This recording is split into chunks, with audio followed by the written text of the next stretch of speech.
World Champions of Baseball. The Philadelphia Eagles are Super Bowl champions. Eagles fans everywhere, this is for you. Now entering the game for Philly Pressbox Radio, Bill Furman and Jim Chet Chesko. It's Wednesday, October 8th, 2025, and the Philadelphia Phillies are in big trouble. The Eagles are no longer undefeated, and the Flyers open the 25-26 season tomorrow night. Welcome to the Philly Pressbox Radio Roundtable, brought to you by the Irish Rover Station House in Langhorne, PA, Cavs, Philly Tailgates, and the STT Sports Network. I'm Bill Furman. I'll be your host tonight, along with my partner, Jim Chet Chesko, who is live from somewhere in Ireland at some crazy time of the day. We'll certainly get back to that. Chet, the Phillies face elimination tonight in L.A. It was two very disappointing games at Citizens Bank Park. You might be the lucky one. You didn't get to watch them all. You might be in better shape than us. The Eagles, they let one get away against Denver on Sunday. We knew they weren't going to win them all, but I don't think we thought we'd give one away, and that certainly happened. The Flyers open their season tomorrow night in South Florida. Speaking of giving away, did I mention Penn State had an embarrassing loss to UCLA out in the Rose Bowl? We had a bad weekend that left us with plenty to talk about in Philly sports, Jet. Yeah, nothing really good at all since we last talked a week ago, Bill. I mean, you mentioned the Phillies starting off blowing two games against the Dodgers at home. That Penn State game, I got to monitor that as I was leaving on Saturday. How do you lose to an 0-4 UCLA team? I don't know. We'll talk about that. The Eagles suffering their first loss with a horrible fourth quarter. Still some offensive woes. We'll talk about that. Hey, Temple won a game, so there you go. There's something again. Good, right? Again. Yeah. Hey, before we get 3-2, started, same record as Penn State. That's right. Hey, before we get started, where the heck are you, pal? I am in Cork, Ireland. Started the week in Dublin, have been in Cork the last day and a half, going to Galway tomorrow. So it's been fun. All right. And did you find a sports bar, tavern, pub? On Sunday, yes, I did get to see the Eagles the whole entire second half at a bar and met up with a guy who was originally from New Jersey, where I, of course, live, and he grew up in the same area about 10 minutes from where I lived. He's on this trip with us. How about that? Small world. How about that? Yep. Hey, well, Chad, it's Flyers hockey opening night eve, so it's time for our Philly Flyers season preview with tonight's special guest, Sam Carchidi. Yeah, Sam's been covering the Flyers for a long, long time. He's got a brand new book out. He's going to tell us about that. Let's get him on and get it going, Bill. Let's get to it, and let's welcome Sam Carchidi back to Philly Pressbox Radio. Sam, welcome. Good evening, guys. Thanks for having me on. Hey, Sam, great to see you again. All right, you've been watching this Flyers team for a long time. You know the Keith Jones, Danny Briere era started a couple of years back. They're still not quite playoff ready, I don't think. But what have we learned? What have you learned from watching them over the preseason? Yeah, I agree with you, Chet. I don't think they're playoff ready. I think they'll improve over last year. I think they'll make some strides. What we've learned, their defense looks shaky right now. They have some injuries. The latest one was Cam York. That's not going to help because he's one of the guys, him and Drysdale. I think they really need guys like that to take the next step if this team is going to make a big splash next year. I think if they can make a positive step this year, you'll see Danny Briere open the checkbook and try to sign some big name free agents in the offseason. But I think in order for him to do that, they're going to have to make some strides this year. I can see them making strides, but not to get into the playoffs. I think the defense looks questionable right now. I'm still not sold on the goaltending. Yeah. Sam Ersson, of course, is coming off a so-so year. Whether he can be a solid number one remains to be seen. To me, he's more of a number two. Everybody knows what happened with Carter Hart, and I thought there was a chance that they would try to sign Carter Hart after he was deemed to be innocent, but his agent of course, said that they want a fresh start. So whether the Flyers would have made a pitch for him or not remains to be seen. But it's a moot point now because, he's looking to go somewhere else. To me, that's the biggest question right now, goalie and defense. And on offense, they need guys like Tyson Forster to take the next step. I think they have some good building blocks. Matvei Michkov is one of them.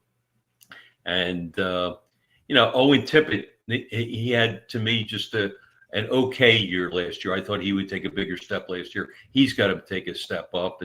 And we'll see. They'll be an interesting team. They have to improve the power play. It doesn't take Freddie Shero to figure that out. Their power play has just been awful for about 5 years now. And so you want to see some positive things this year. And I'm excited to see them. I think that they have some good young players. How much development those guys make. There's probably about 6 to 8 guys that are, you're not really sure. Are they going to be B-level players? They're going to be C, they have to take a positive step and hopefully they do. And then, like I said, I think Danny Briere will make a big splash in the off season, but this is an important year for them. Well, Sam, what do you expect? Rick Tocchet now at the helm. How do you see this team style-wise being different than the John Tortorella type team we've seen the last few years? Yeah, good question, Bill. I think he's going to give them more freedom, more creativity. I think Tortorella was more of an old school coach, and let's face it, the NHL is a new style, and the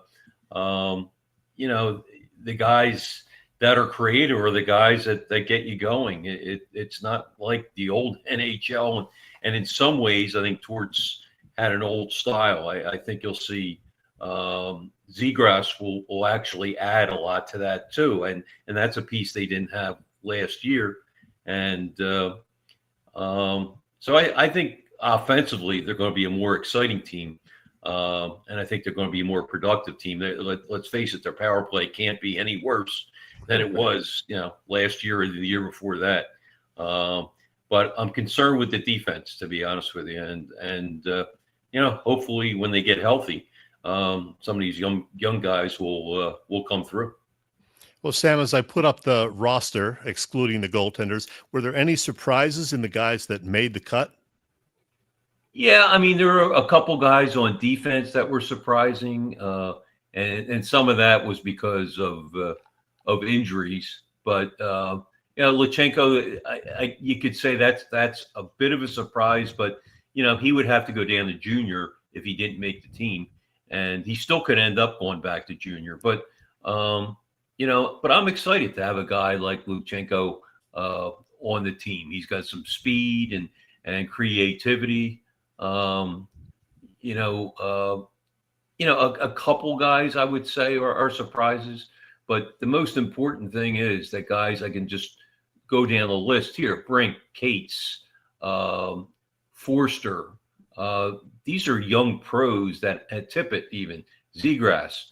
These are young pros that have to take the next step, and if they don't, you're going to be in this in between where you're not quite, you're like the fourth or fifth team below the playoff contenders. That's where they look like they are right now. But if those guys take a step forward, they'll be in a playoff race to the end. But those guys that I just mentioned, to me, they're the key guys to the season. And if Luchenko, guys like that,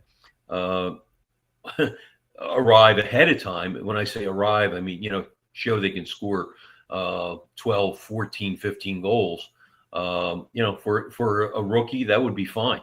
And maybe this team will battle for a playoff spot.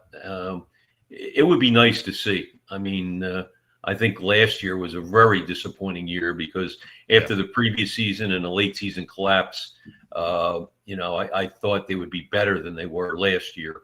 And it was really never in the cards. So there comes a point where you say, hey, It's been 5 straight years, as you guys know. If they miss the playoffs this year, it'll be 6. That will be a dubious club record.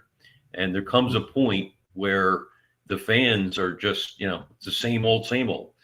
You like you're a fan of the Pittsburgh Pirates. I mean, every year it's like the same thing.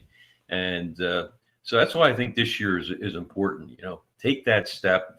Going to lose a lot of salary after this year, and you can make a big splash. And I think next year, they can be a real legitimate playoff contender. And then maybe after a year after that, if all goes right and some of these young guys develop, you can be a cup contender. But they're a ways off. There's no question, especially in goal and on defense. Sam, 2 guys I'd like to get your thoughts on. One, Travis Konechny was on fire there for a while last year and kind of hit a wall. Has he hit his ceiling? And for Matvei Michkov, what is his ceiling? How good can this kid be? Yeah, to answer the second question, Bill, Michkov, we don't know. I mean, you look at his season, I think Bobby Clark scored 15 goals his rookie year. So Michkov, I believe he had 26 last year, and he played with grit. I think, what is his ceiling? I think, I think he'll be an all-star for years to come. And, I love this kid. And the thing that surprised me about him, Bill, is his grit. I mean, I didn't think he would have that relentless mentality to him. I was a little surprised with that because we knew about his flashiness and his skill level, which the Flyers have not had a player like that in a while. But, he's got a little Bobby Clark in him, the way he digs in corners and battles in front. And he's not a big guy either, like Clarkie.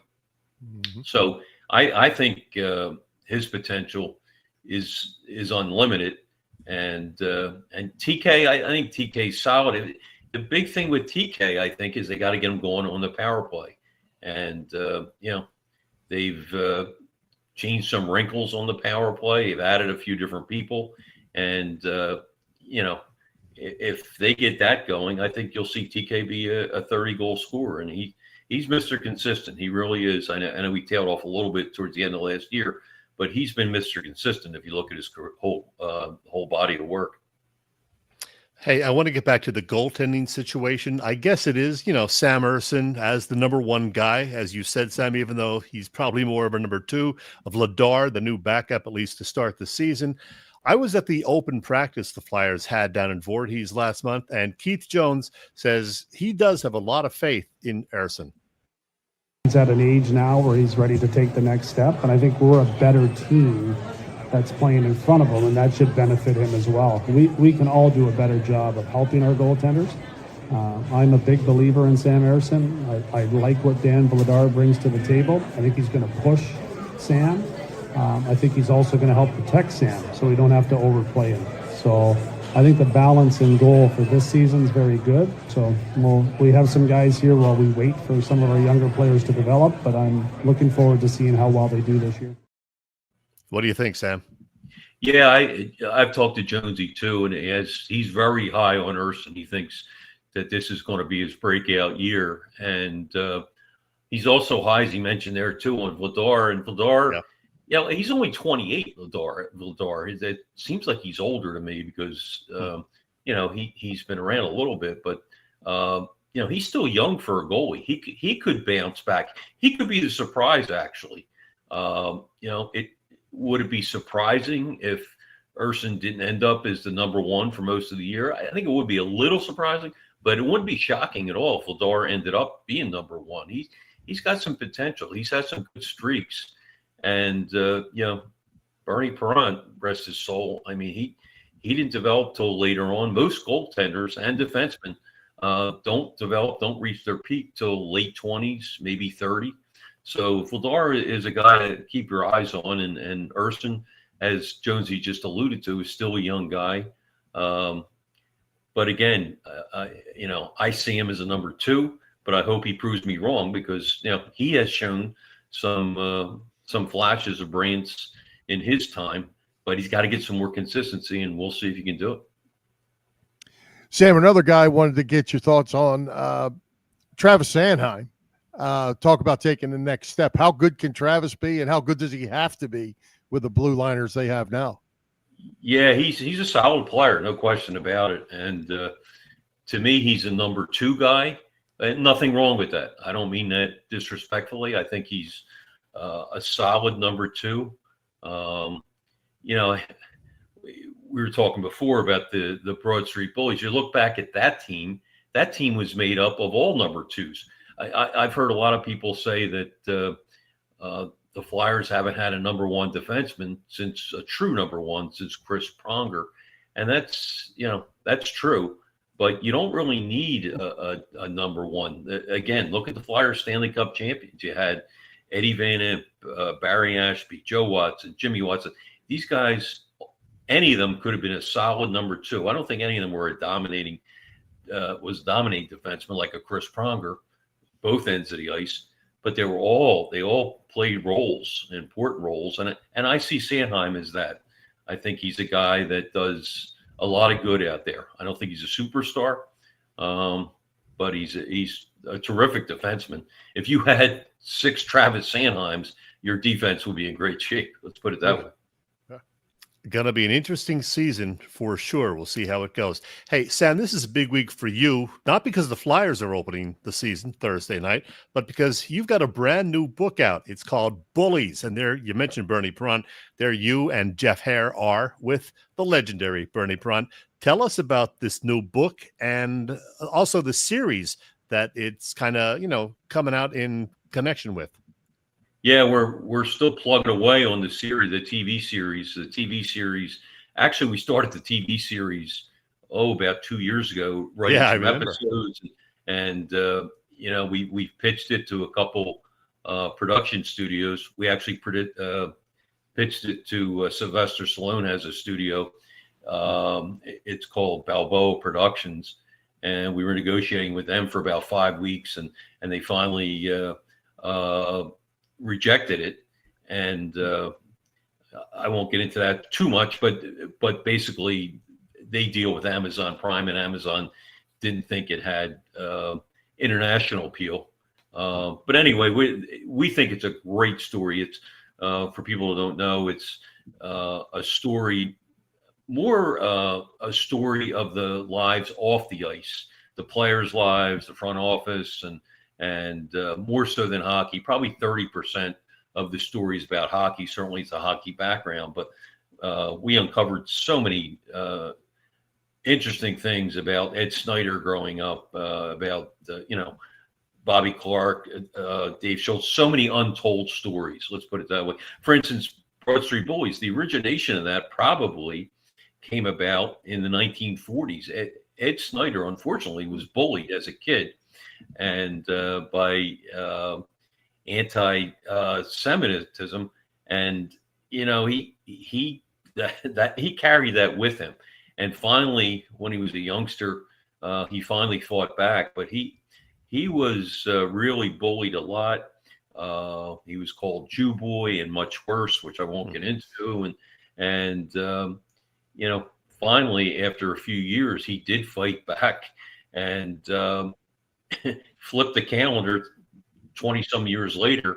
And the Blues are pushing the Flyers all over the ice. And Ed said, this is not going to happen. And he had flashbacks to when he was a kid. I will not allow this to happen again. The Blues, for people who don't know, eliminate the Flyers in 7 games the first year, and that was a respectable year. Flyers were in first place, actually, with the expansion teams. But in the second year, the Blues in the playoffs just blitzed through the Flyers in 4 games. And Snyder was not a happy camper. And he met with Keith Allen, who was the coach, about to become the general manager at that time.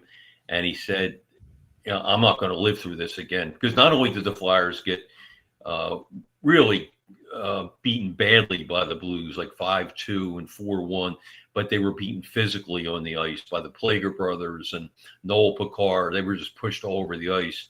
And Ed met with Keith Allen, and he said, we got to do something, And he said, as well as I do, you can't, it's not like snapping your fingers to make a trade. And Ed said, No, I'm talking about long term. I'm talking about drafting players that are bigger, stronger. I want talent, but I want players that are bigger, stronger, because this was embarrassing. And that a few months later, they drafted Don Selesky, Dave Schultz. They also drafted a kid named Bobby Clark, so that helped jumpstart things too. Yeah. Clark, of course, was picked in the second round, and that was where it really all started. They had already drafted Bob Kelly the previous year, and a few years later, they acquired Andre Moose DuPont, and that was the birth of the Broad Street Bullies. And it all started really. Tell us about the book. Yeah, just talking to Ed's family members, they all reference that, Ed having a tough time and being bullied himself. So, we have a lot of different stories like that. I mean, one of the players, and I don't want to spill too much right now, but, one of the players, when he was a youngster, 12 years old, was molested and didn't tell anybody, believe it or not, until he was 70 years old. So, there's just some crazy developments. And I give the Flyers so much credit for their honesty and the integrity. And they were just wonderful people to deal with. Jeff Hare and I think we had 1,000 pages of transcripts. We interviewed almost anybody that was connected with the team, and not just the players, but wives and the kids of the players, and so we got a really good cross section, and we got a really good feel for these guys and what they were like. They have a whole chapter devoted to Rexy's, which was their hangout in South Jersey, and Pat Fietto was the owner. He passed away a few years ago, but his daughter Patty Fietto worked there during that era, and she had some great stories to tell about Rexy's, and some are printable, some are not, but it was a very lively place. But Pat Fietto, getting back to Pat, he was a trusted figure for the Flyers. And, you got to remember, these guys are all from small towns in Canada. In fact, the 75 Flyers were the last team of all Canadians. We had not had the influx of European players yet. So that's the last team to win a Stanley Cup composed of all Canadian players. Guys come from small towns in Canada, and they feel kind of out of place. And Pat Fietto, the Rexy's owner, took them under his wing, was a father figure to them, set them up with people in real estate, whatever they needed. They need a car, they need real estate, they need a banker or whatever. He would even cash their checks. I mean, he was a very trusted figure in their lives. And so we have a chapter on Rexy's and a chapter on the wives. The wives played a big part in this. I mean, the old saying, happy wife, happy life. It really was true. They allowed their husbands to just focus on hockey. And Ed Snyder's wife, Myrna, was just a tremendous figure, someone they all looked up to. And she treated the players' kids, the players' wives. She treated them so well, set the wives up with an area where they could go to during games. And she really, I would say, had like a mom and pop feel to it. The Flyers, yes, they're a big franchise, but she knew the names of everybody, whether it was a concession stand worker, somebody that was selling tickets. She knew about their family. She asked them questions. She made them all feel like they were part of something. And that feeling kind of permeated through the whole organization because of her and because of Ed. And I always say the Flyers back then were, under the Snyders, were really like a mom and pop store, which is kind of funny because Ed's parents had a deli, a meat market, and that was literally a mom and pop store. And the Flyers were kind of the same thing. And they had that just a great feel to them. Everybody wanted to play for the Flyers. But Myrna Snyder deserves a lot of credit. And that really has never been written about or talked about too much in the past. So we have a lot of all kind of offbeat chapters, I guess. It's not, what the Flyers did to beat Boston in the Stanley Cup in '74 and what they did to beat Buffalo in '75. I mean, yes, we mention that and we talk about it a little bit. And it's kind of cool to get the reflections of the players now, 50 years later, because they have a different appreciation of it, especially since the Flyers have not won a cup since 1975. So they have a different appreciation of it. And it was fun to talk to them and to get their feedback. But a big part of the book is the love affair between Philadelphia, the fans, and the Flyers. And believe it or not, those guys are still adored today, and they haven't bought a drink in 50-something years. Freddie Shearer said, "Win today and walk together forever," and they have. And we have a chapter on Shiro, and the late great Ray Shiro, his son, talking about what Fred was like at home, and we tried to pursue things that have not been written, and things that we thought that would interest the reader. So, Sam, when does the book come out? How can people get it? Are you doing signings? You have some things lined up? What's up? Yeah, the book just came out this week, and it's also available. So it's available in bookstores, on Amazon.com, and we're still putting the signing schedule together. The Flyers have been nice enough to give us a night at the I still want to call it the Wells Fargo Center. Right. But so, we're going to do one at the center. And, it's, in fact, sadly, I was talking to Bernie Perrant about 30 hours before he passed. I asked him if he would join me at one of those signings. And he was excited. That was Bernie. He was such a special person. He was excited to join me and to talk to the fans. And about 30 hours later, I got the stunning news. I just can't say enough about Bernie. Here's a guy who every Father's Day would send me a text. "Hey, just want to wish you a happy Father's Day." That was Bernie Perrant. I mean, you almost forgot that he was a superstar because he was such a gregarious, happy person. And Chet, I know you've talked to him, and Bill, I'm sure you have too. And whenever you left a conversation with Bernie, you felt better about yourself. Mm-hmm. You felt better about life. And, I'm not the only one, but tens of thousands of people are going to miss him. I just can't believe he's gone. And, but I just, want to say how much I love Bernie and his wife, Jenny. They were just so happy. I've never seen Bernie happier than when he was with Jenny. They were just such an inseparable and great couple.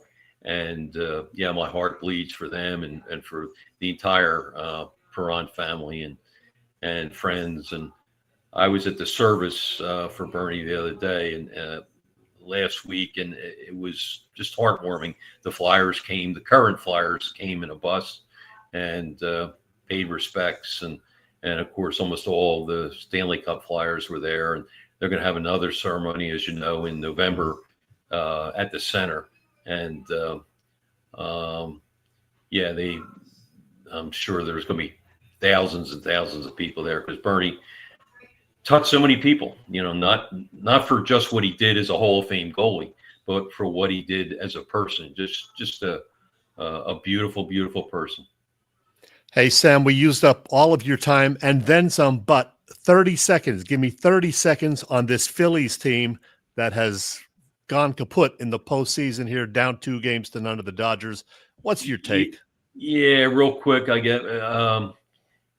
I think Rob Thompson has been outmanaged, and tonight they need their hitters to get going. But I would have shaken up the lineup. He has not done that, and the sad thing is kind of overlooked. They've gotten 2 great starts from their pitchers, and hopefully Noel will get them give them 3 or 4 solid innings tonight. The good thing is that if he gets in trouble, Suarez comes right in. So.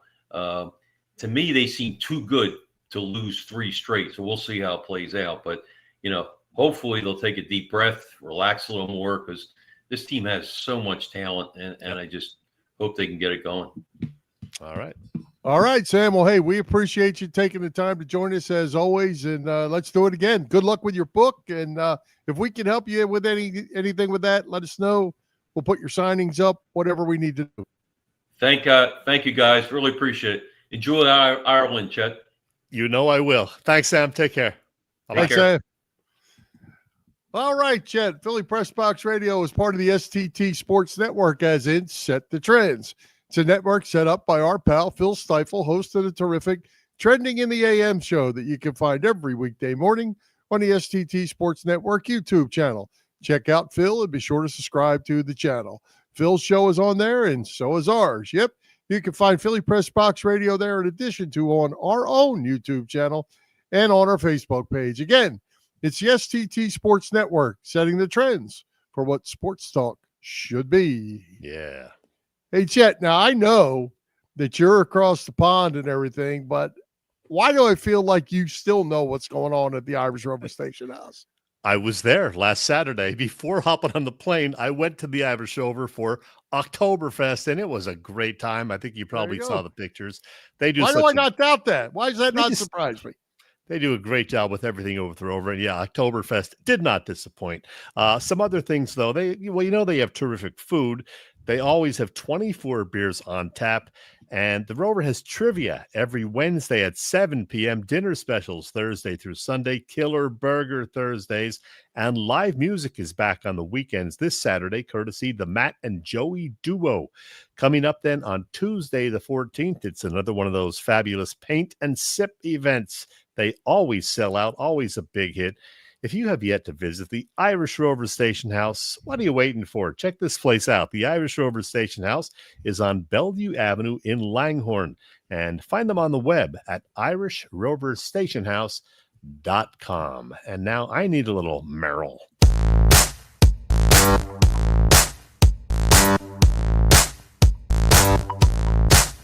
Hi, football fans. This is Merrill Reese, and you're listening to Bill and Chet on Philly Pressbox Radio. It's good!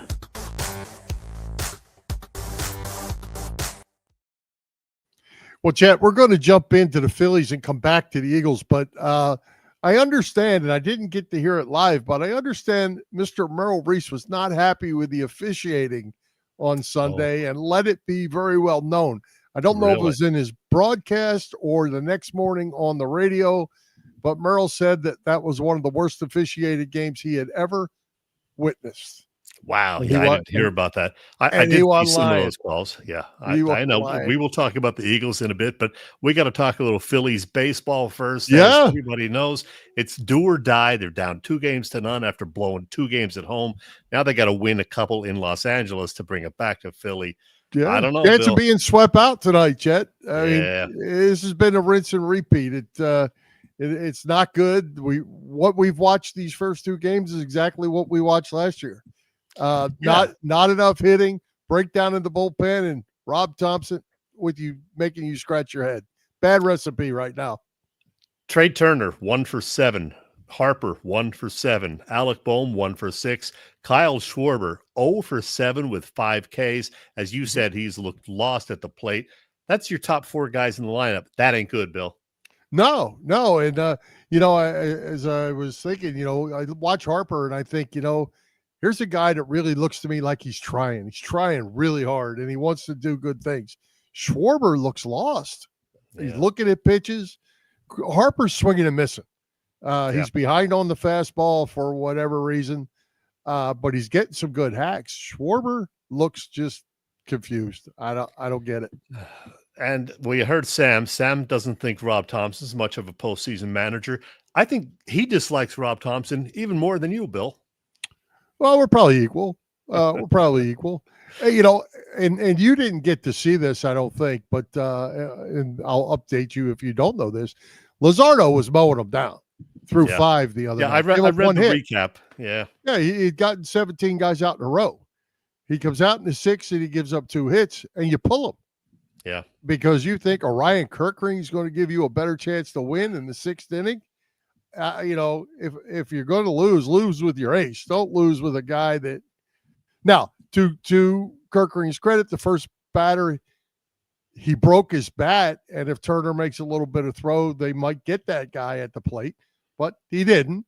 And But then he still gave up. did have a clean inning in game 1, so maybe that gave you a little hope. It's exactly what Thompson thought. And but then, he still followed that up by giving up hits and giving up more runs. Yeah. So now, 3 runs score.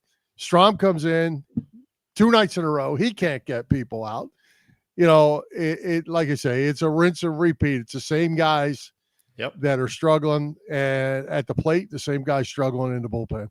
So very disappointing. And are you surprised that he decided to go with Nola to start game 3 and then bring Suarez in, 4th or 5th inning or whatever? Why not just start Suarez?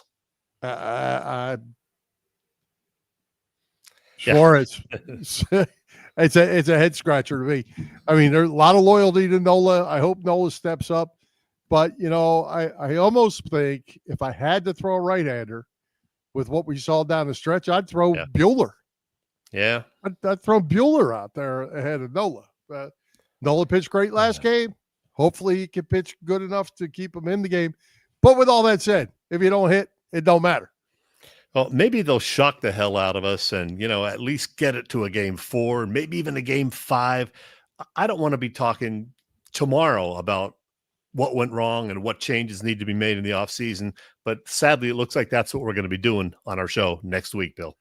Yeah, well, I think so. Winning 3 in a row is going to be mighty difficult. So, but hey, it's not good for baseball. It's not good for TV to get swept. So there's always that side of things, right?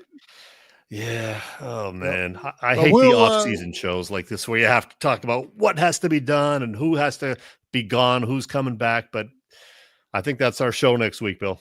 Yeah. Well, and I'll just plant this seed to you, Chet. You don't even have to comment on it, but seeing what we see, let's assume they go out tonight or tomorrow, doesn't really matter. And seeing what we've seen down the stretch and in the playoffs, are you paying Kyle Schwarber $100 million? Boy, and I'll just leave. You don't even have to answer. Okay. Unless you want to. Because that is a tough one. No, let's wait till the season's over before we discuss that. All right. There you go. I'm with you. I'm just planting that seed for you to think about. Definitely something to think about.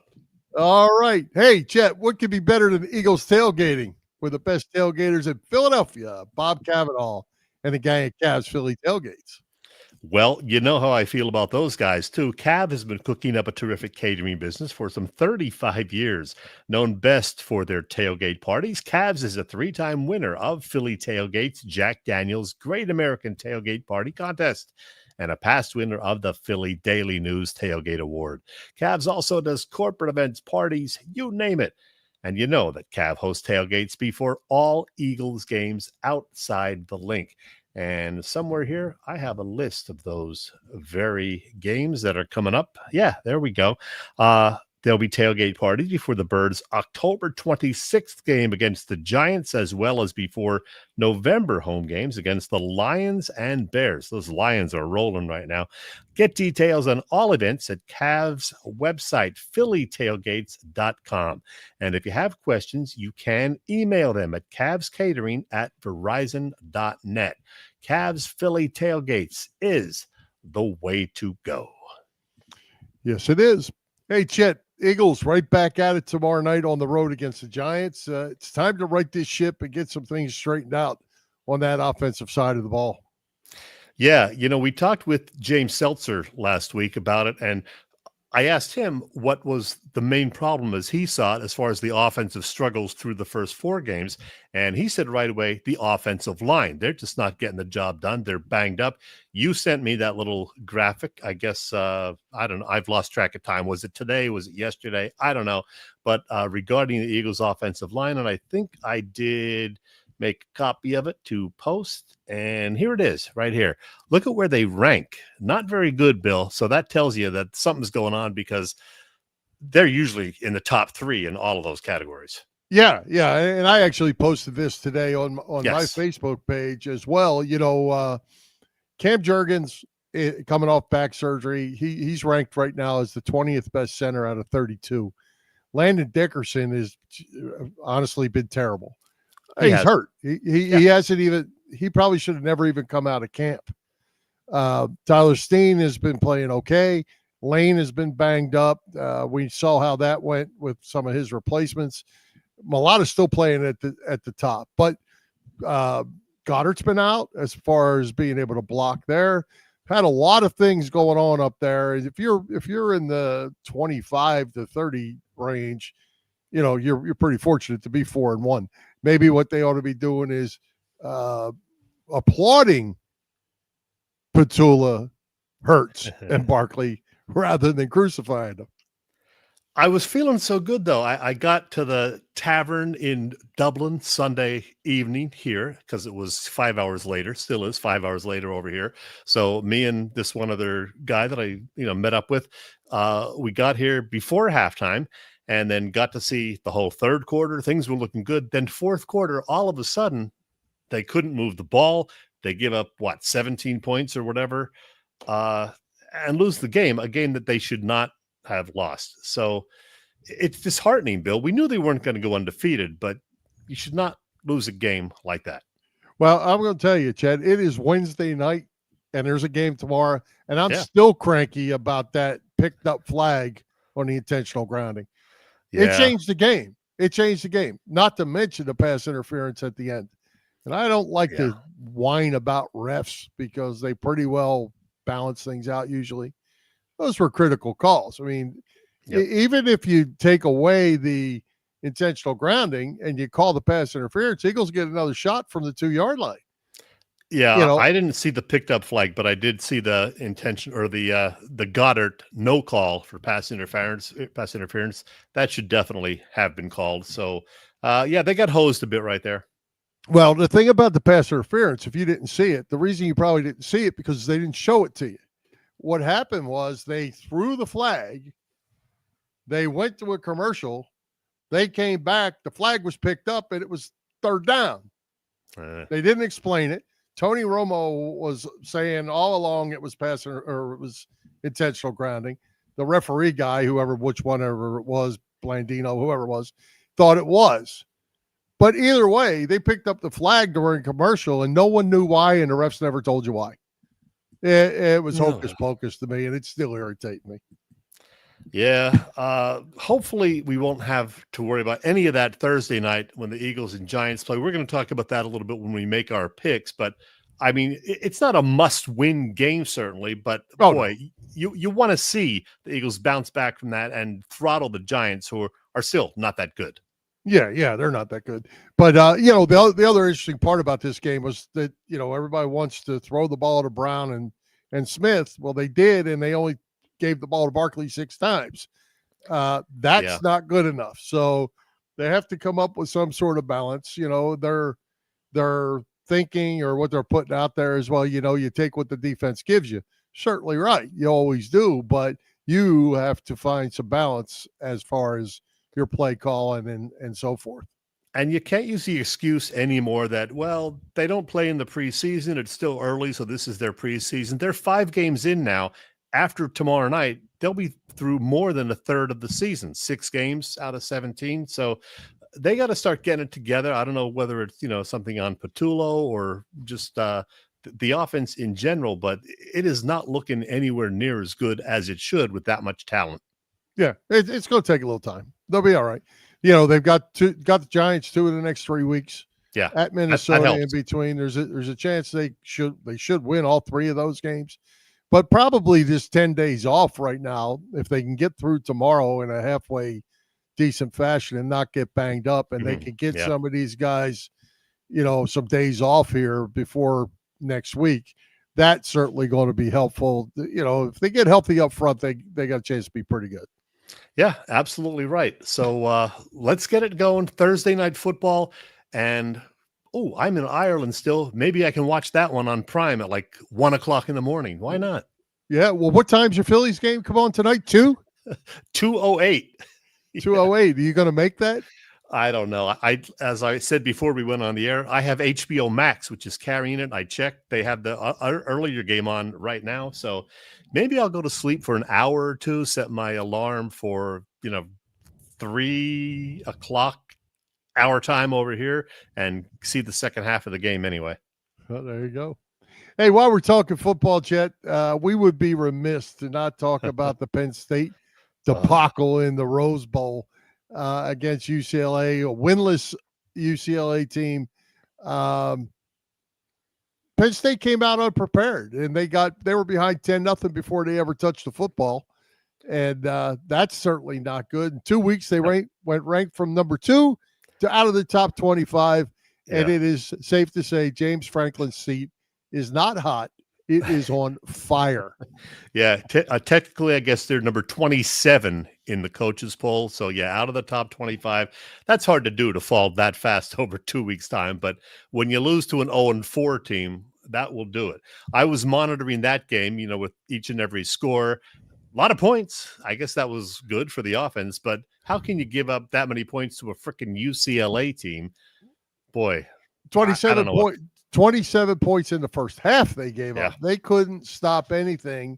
They had some clock management issues that allowed some points. I don't know if you saw. Did you see the end of the game?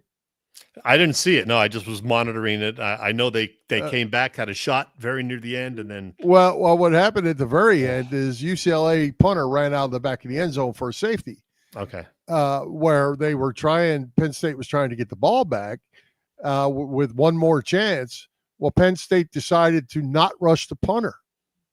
The punter stood there for like 6 to 8 seconds before he stepped out of bounds because for some reason they decided nobody to rush. Another clock management blunder. They did it at the end of each half, and it messed them up. It was just a mess. I don't know what more to say. Yeah, and so now, as you said, a team that was ranked number 2 preseason is probably not going to make the 12-team playoff field unless they can go undefeated the rest of the way, which ain't going to happen. Right. They've got to play at Iowa, they got to play Indiana at home, and they have to go to Ohio State. So winning 2 of those 3 might be a challenge. If they play like they played Saturday, they ain't beating anybody. But they're not quite that bad. It's not that bad, but can we fly Northwestern this week? Can we fly a banner over Beaver Stadium that says James must go, like the old days with Hugh Harris? I think that there's probably going to be enough signs out there for that you won't have to fly the banner. They are after him. Some of his staunchest supporters are done with him. Hard to believe. As expected. All right. Hey, great guest tonight is Sam Carchidi. Who's coming to Philly Press Box next week, Chet? Well, Phil Steifel began his STT Sports Network just over a year ago, and we linked up with him middle of October. So we are going to celebrate our 1-year anniversary with Phil Steifel by having this guy back on our show again. I think this will be his 4th time. We try to have him on about once every quarter. So, Phil Steifel will be back with us next week to talk about the STT Sports Network and the Philly sports scene in general. And, Bill, we have also a second guest talking mostly Phillies baseball. And unfortunately, as we said, it might be the off-season moves, where do we go from here thing. It's a guy named Matt Watson who writes mainly about the Phillies for Metro Philly. So Matt Watson making his debut visit to Philly Pressbox Radio. There you go. Looking forward to that. Unfortunately, they said might not to be the best Philly topic, but Phillies topic, but we'll get to it. That's for sure. All right, time for our weekly picks, and it was not a good week for any of us, Chet, I don't think. How did Boop, Babatron Jr., you and me do in week 5? You and Boop had the same exact picks. I had 2 different picks. I won one of them. I lost one of them. So we all went 2 and 3. Not good. For the season, Boop is still in first place. He is 14 and 6. We all started off so great the first couple of weeks. Now Boop is 14 and 6. You and I are both 13 and 7. Just 1 game back. So long way to go. All right. That's pretty good. Not too bad. All right. Just to clarify how we make these picks each week for anybody that's new listening, we pick winners of 5 games every week with no point spreads, always the NFC East games, always the Sunday night football game, and we throw in an additional game as needed to get to 5 depending on how the schedule falls. So that gets us to this week, Chet. Couple interesting games here, I think. Dallas at Carolina. Definitely. Dallas -3.5. Chicago at Washington on Monday Night Football. Washington -4.5. Detroit at Kansas City on Sunday Night Football with the Chiefs still favored by 2.5. That's interesting. The add-on is San Francisco at Tampa Bay. The Bucks -2.5. They're 4-1. Eagles at the Giants Thursday Night Football tomorrow. Eagles -6.5. So who do we have, Chet, for Boop? Dallas at Carolina. All right. I just opened up Boop's email. Have not looked at it previously. Cowboys at Panthers. Boop says Dallas posted exactly 40 on the board in weeks 2 and 4. Why not again in week 6? Boop is picking the Cowboys.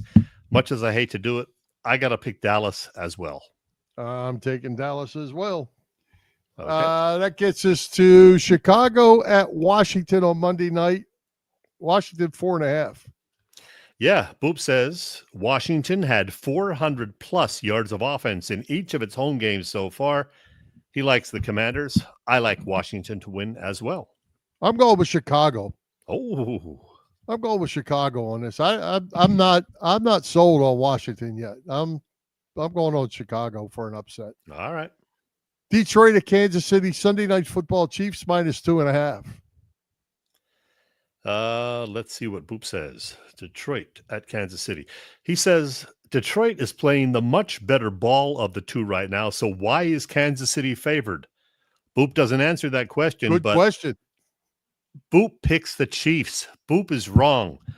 Detroit is winning this game. They've won 4 in a row. They're going to make it 5 in a row. I don't care that the game's in Kansas City. No, I you know what? I'm not going to pick them in my margin of victory pool, but this could be a blowout.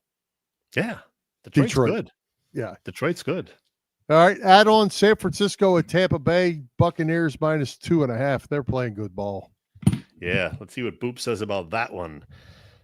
He says, some year Christian McCaffrey is going to stop being Christian McCaffrey, but not yet. His pick is the Niners. I'm going to go with the home team, Bill. I'm picking Tampa Bay. I'm picking Tampa Bay, too. All right. We're going to overtake Boop. Hopefully. Yeah. Eagles at the Giants tomorrow night. Eagles 6.5. Well, I think we know how this is going. Boop says, some team is going to get paid back big time for how the offense has struggled. Might as well be the division brethren to the north. Boop's pick is the Eagles.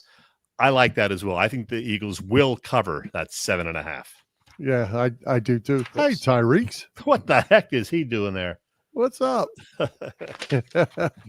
All right. Next up, our margin victory pool. How are the standings after week 5? I thought I was on to something big, Chet. And Dallas gives up 8 late points to the Jets. I thought I was really making out there, and all of a sudden I think I ended up at 15 instead of 23. You know what? I got to find the standings because they're here. So I got so many papers. They're all flying around. Oh, here we go. Okay, you know how it works. Boop is in first place. He's got 77, despite losing with his pick of Arizona last week, Bill. So he's 4-1. You got a win with Dallas, but they only won by 15. They had a bigger lead before, as you said. So you were 4-1, are 4-1 for the season, but you're in last place still, 46 points. I took Detroit last week. They won by 13, so I got 49. So Boop's still in first place by a bunch. You and I battling for second place, although I am 5-0. All right. So who does Boop have this week? Let's see. All right, that's still on the phone. Boop's pick this week. Oh, he said he likes the Eagles to win big. He took the Eagles for his margin of victory pool pick. Wow. I am taking what I think is an obvious pick, Green Bay, because they're playing Cincinnati, which stinks. And I don't know if I'm reaching on this one or not, but I am taking the Indianapolis Colts against the Arizona Cardinals. I thought about that briefly, but then I saw the Green Bay line, and I said, no, I'm taking the Packers. Well, Kyler Murray did not practice today in his day-to-day whether he's going to play on Sunday for the Cardinals. So I took that into consideration. I also thought about going against the Jets too, but we got the Colts. The Colts are playing good ball too. Might as well get their wins. Yeah, absolutely. All right. So we got all our picks in, right? We're good. We do. So I'll tell you what, we got about 2 minutes. So Yeah. I want to hear about Ireland, unless you got something else you want to talk about. We got about 2 before we close. Let me just mention one other thing. What the heck is going on with Mark Sanchez? I'm seeing all this news. Mark Sanchez fighting over a parking spot with some guy twice his age. The other guy pulls a knife. Sanchez, I don't know, roughs him up. He's going to be charged with a felony count. That came out of nowhere. To be honest with you, I haven't heard anything about the parking spot. He was in a back alley with a delivery guy. Yeah, supposedly that's what it started. An argument over a parking issue. I don't know, but anyway, that was bizarre. But it escalated quickly. That Sanchez got jumped into. Sanchez might have been the aggressor, and he might have more than one felony charge. Yeah, and there may have been alcohol involved as well. There was a lot of alcohol apparently involved. And you know, it's funny, that alley is right by the Colts Hotel where they stay, where I stayed when I was up there for the game, when we stayed in the hotel there. And it's right there. He might have been actually in that hotel bar and walked up the alley that we walked right up it. So, kind of crazy deal. And, man, Mark, come on. Bizarre and, stuff. And it's funny. Well, funny might not be the right word. That so many people not came to his defense as much as just what a great guy he is, and hopefully he gets better and this and that. And I was like, man, I know great guys don't stab people and get stabbed, and you know, indeed. Kind of crazy. Very interesting. All right, let me tell you about Ireland. 8 years ago, my wife, by the way, sleeping about 15 feet away. 8 years ago, we came to the UK and went to London, Dublin, and Edinburgh, Scotland. Saw Stonehenge also. Had a real good time. Enjoyed all of it. We said, let's break it up and come back another time to just one of these places. And we chose Ireland. So that was our trip this year. Started off the week Sunday in Dublin and came to Cork, as they say, Cork, yesterday. And tomorrow we'll be going to Galway. So we've done a whole bunch of fun things, seeing castles and, of course, pubs and just tours of the cities. Went to the Guinness Storehouse in Dublin the other day. Had driven past it 8 years ago. This time actually went in, took the Guinness tour, finished with a free Guinness, which was very, very nice. Today we went to the Blarney Castle. And here it is right here. The Blarney Castle, nice old structure from 800 years ago or thereabouts. Walked up 128 steps, kind of, narrow pathway all the way to the top. And yes, Bill, I kissed the Blarney Stone. And I didn't know about this, but you have to actually lean back, and they have to kind of hold your legs so you don't fall or hurt yourself or whatever, and then you kiss the Blarney Stone. And yes, they do wipe off the Blarney Stone between each kisser. So put that one in the books for you. There you go. Good for you. Sounds like a fun trip. And there have been a few beers, of course, along the way. I won't tell you, just in case my wife is listening, I won't tell you how many the count is up to this week, but well, that's not important. That's not important. Having a good time. Yes. There you go. Well, good. Hey, one other football note. Did you see, you might not seen over there, Joe Flacco got traded today. I did not see that. Joe Flacco got traded from the Cleveland Browns to the Cincinnati Bengals, and he is expected to start this Sunday for the Bengals. I did not know. Well, let me change my pick then. leaving the Cleveland Browns with two rookies and Bailey Zappi in their quarterback room. So and I did see they were still undecided whether Zappi or Sanders would be the number 2 this weekend. Right. They were non-committal to that, but that's where that came from, because I didn't see the Flacco news. Joe Flacco is now a Cincinnati Bengal, and he will be starting wearing number 16 for the Bengals this week. And PJ, yes, the beer is better here. Even the Guinness, it seems a little bit different, a little tastier over here in Ireland. So there you go. There you go. Anything else on the way out?